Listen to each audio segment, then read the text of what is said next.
Kita banggakan bersama Bapak Gubernur Provinsi Sulawesi Selatan dan Wakil Gubernur Sulawesi Selatan yang kami hormati, Ibu Ketua, para Wakil Ketua, serta para anggota DPRD. Marilah kita senantiasa memanjatkan puji dan syukur kepada Tuhan Yang Maha Kuasa atas rahmat dan ridho-Nya sehingga pada siang hari ini membacakan rekomendasi strategis terhadap laporan keterangan pertanggungjawaban Gubernur Sulawesi Selatan akhir tahun anggaran. Yang pertama, saya persilahkan fraksi Partai Golkar.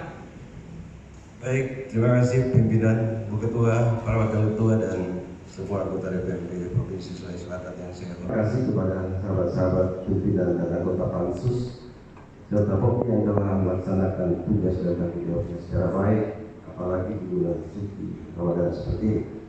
Oleh karenanya, dengan mengungkapkan dan mengucapkan Bismillahirrahmanirrahim ditetapkan menjadi peraturan daerah.